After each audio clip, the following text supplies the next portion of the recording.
గ్రామ నివాసులైన మీ అందరికీ మన రక్షకుడును ప్రభువైన యేసుక్రీస్తు శుభనామమున మీ అందరికీ శుభములు వందనాలు తెలియజేస్తూ ఉన్నాం. ఈ యొక్క సమయమున మరి పరిసర ప్రాంతాలలో ప్రభు యొక్క సువార్తను ప్రకటించుటకై మరి దైవజనులు యేసయ్య కృపా ప్రార్థనా మందిరం యొక్క సేవకులు సామ్యూయల్ పాల్ గారి ద్వారా మరి మీ మధ్యలోనికి రావడానికి దేవాది దేవుడు కృప చూపి ఉన్నాడు. మీరు ఏ పనిలో ఉన్నను కేవలం కొద్ది నిమిషాలు ఈ మాటలు ఆలకించవలసిందిగా ప్రేమతో మనవి చేస్తూ ఉన్నాం. ఈ యొక్క సమయమున మీ మధ్యలోనికి వచ్చి మీకు ప్రకటిస్తున్నటువంటి శుభవార్త యేసుక్రీస్తు వారి గురించి తెలియచేయటకై మేము వచ్చి ఉన్నాం.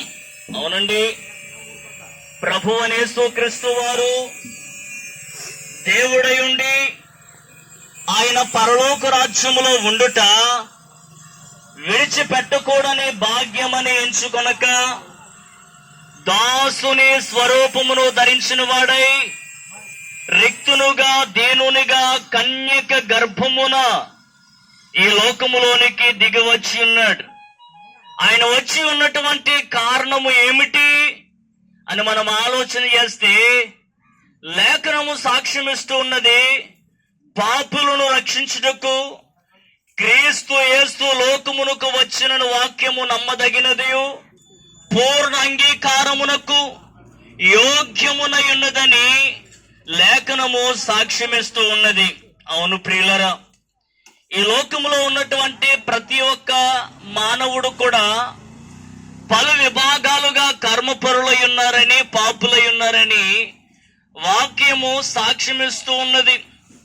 పాపులు దేవుని రాజ్యములోనికి ప్రవేశించలేరని, వారు మరణానికి శిక్షకును పాత్రులుగా జీవిస్తున్నారని దేవుని లేఖనము మన విషయమై సాక్ష్యమిస్తూ ఉన్నది.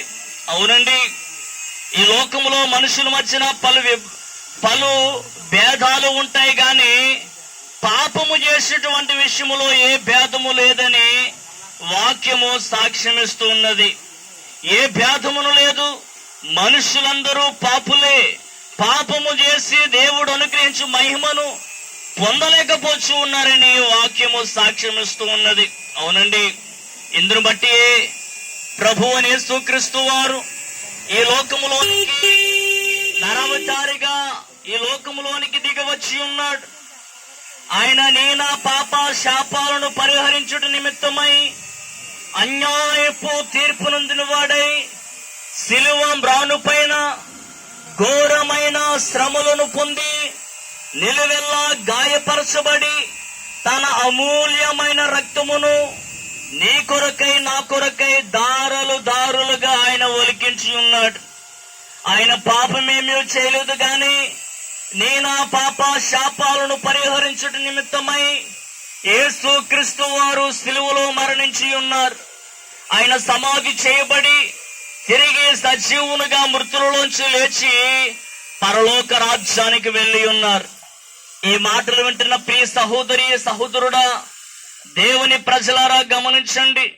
యేసుక్రీస్తు రక్తము మనల్ని ప్రతి పాపముల నుంచి విడిపించి పవిత్రులుగా నిర్దోషులుగా చేస్తూ ఉన్నది.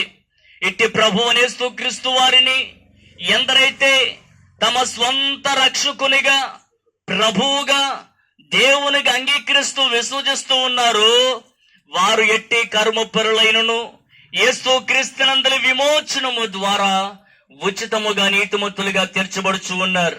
కాబట్టి ప్రియులారా, సిద్ధపడండి, ప్రభు చెంతకు చేరండి.